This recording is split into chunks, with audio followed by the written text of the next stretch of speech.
Jemi tashmë me rubrikën Një raport java në qytetit. Do të shkojmë në qytetin e bukur të Sarandës, ku do të përshëndesim korrespondentin ton këtë mëngjes. Patjetër do të përshëndesim, do të komunikojmë me të me Thoma Nikën. Mirëmëngjes, përshëndetje Thoma.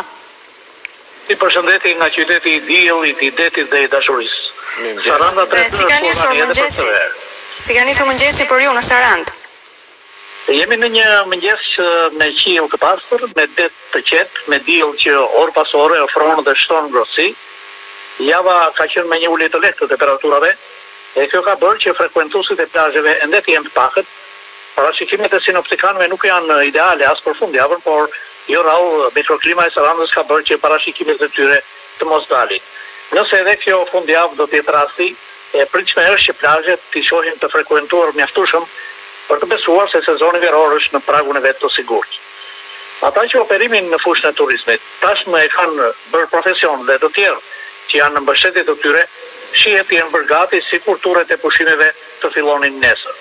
Në nisje të kësaj jave, pa i lejuar vetes humbjen e asnjë dite, operatorët turistik dhe administratorët të strukturave më të rëndësishme hoteliere e atyre të shërbimeve janë ulur në bashkëbisedim për të bërë rakordimet e fundit, duke gjetur veten edhe në partneritet me Bashkinë e Sarandës, me shërbimet policore në tokë dhe në det, e me strukturat shtetërore që ofrojnë furnizim me ujë, me energji elektrike apo që menaxhojnë mobilitetin në qytet. Ajo që e vënë një emrus punën e të gjithëve, duket se është marrje e përgjegjësive për të patur Saranda dhe familjen këtë vit një ofertë dukshëm të përmirësuar dhe projekcioni për të arritur në nivelin e prurjes turistike të vitit 2019 në kushtet e një turizmi shpresohet free korona. Investimi i ri që u bë për shëtitore në Sarandës dhe që për punë ditësh përfundon, vlerësohet me rëndësi të dorës së parë në ofertën më të mirë të kësaj vere. E po kështu, vënia qoftë edhe pjesërisht në punë, e një aksi rrugor alternativ për të shkuar nga Saranda me Ksamil do të jetë me mjaft impakt në zbutjen e problematikës së lëvizshmërisë me automjetre në Sarandë në muajt e pikut të sezonit.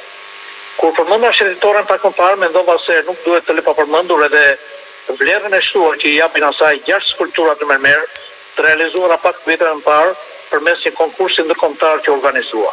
Në një prej ditëve të kësaj jave, këto vepra arti të frymëzuara pikërisht nga magjia e Jonit u vendosën të shpërndara në një segment të kësaj shëtitoreje, duke jashtuar vlerat e saj edhe me vepra arti. Ato zënë vend tani midis hapësirave që zbardhin nga pllakat e shtrimit në shëtitore dhe shkallareve që zbresin deri poshtë te vija e ujit. Punët në skulpturë prej mermeri që japin imazhin e kalit të detit, të delfinëve, të pulbardhave në fluturim, të dallgës e të tjerë, duket sikur flasim me detin tani pa ndërmjetësinë e rrethës dhe me siguri që edhe vizitorëve apo pushuesve të kësaj vere kanë për të krijuar ndjesie të bukura. Fola figurshëm pasi Saranda këdo e bën pak të poet, por qyteti në një nga ditët e kësaj jave u nda para kohe nga poeti i njohur Agim Mato, një poet i detit dhe i ngjyrës së dimensioneve kombëtare më gjerë, pasi poezia e tij qytetare e meditimit dhe shqetësimit është e përkthyer në disa gjuhë huaja si në anglisht, italisht e greqisht. Po i referohem në statusit të publikuar në webin e Bashkisë së Sarandës, ku Agimato vlerësohet si iniciuesi i binjakëzimit të Sarandës me Riqonin në Itali dhe për sjelljen e praktikave më të mira të fqinjve tanë për informacionin dhe promocionin turistik. Realisht Agimato mbetet nga emrat e përveçëm ndër njerëzit e botës së artit, të medias dhe të kulturës në përgjithësi në Sarandë. Dje ka qenë dita e madhe e Bajramit të Madh. Kjo ditë është përcjell me falje në mjedis të hapur përpara xhamisë, me mesazhe për harmoni, vëllazëri e solidaritet. Ekzili për këtë ditë ka shkuar në sparit e fëmijët. 250 fëmijë, kryesisht nga familje me ekonomi më të dobët, janë goditur nga xhamia me dhuratën e Fitër Bajramit për mbështetjes nga besimtarë dhe nga biznesi vendas. Por kjo nuk është e gjitha. 13 maj është ndjerë si festë e gjitha besimeve, jo vetëm se ishte ditë pushimi për institucionet, por edhe se fetë dhe besimet e ndryshme nuk ndajnë, por bashkojnë.